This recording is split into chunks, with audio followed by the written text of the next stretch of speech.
እንዳይጠብቀን እንዲጠብቀን የሚያደርገውን ነገር ሁሉ ቆርጠነዋል። ከሱ ጋር መዋል አንፈልግም። እሱን በጸሎት ማነጋገር አንፈልግም። ሕጉን መፈጸም አንፈልግም። በቤቱ መኖር አንፈልግም። መታረቅ አንፈልግም። መስማማት አንፈልግም። በምን መልኩ ይጠብቃል? ዲያብሎስ ራሱ ክፉ ነገርን ያመጣና እግዚአብሔር ቸር ከሆነ ክፉ ነገር ለምን አመጣብህ ብሎ ደግሞ ይጠይቀናል። ለዚህ መልስ ያጣች ነፍስ በእግዚአብሔር ተስፋ ቆርጣ ትቆበልላለች።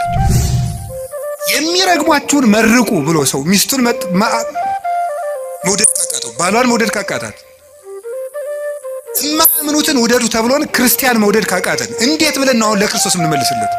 ሰውን ለማዳን ወርቅ እፈልጋለሁ ቢል ኖሮ ወርቅ ስንት ሰው ይኖረዋል? እግዚአብሔር ግን ሰውን ለማዳን እስከ ውሃ ዝቅ ያለ አምላክ። አትበሉ እድሜ ለንስሐ ስጠኝ ነው የሚባለው።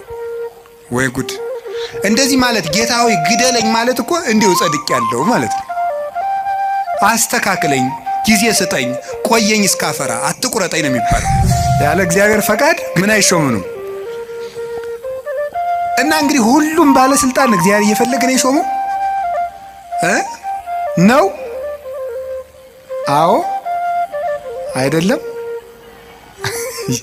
ሁሉም ባለስልጣን ማለት ነው። እንደው የዛሬዎችን መገምገም ከፈራችሁ የድሮዎችን ገምግሙ፣ ችግር የለም። እውነቴን እኮ ነው ማለት ነው። ቢያንስ የድሮዎቹ መጥተው ምንም አያረጉንም ማለት ነው። ስላላደረገ በሬ በቃ እንዲሁ ነው ኑሮ ብሎታ ይኖራል። ምርጫ የለውም። የሚበላውም ምርጫ የለውም። ያው ይሄን የተወሰነለትን እኔ ሰሞኑን ቲማቲም ልብላ ይላል በሬ ይላል። እስኪ ንገሪ፣ ኧረ እንደው ሻዩ ላይ ቅርንፉድ ጨምሩበት ይላል በሬ።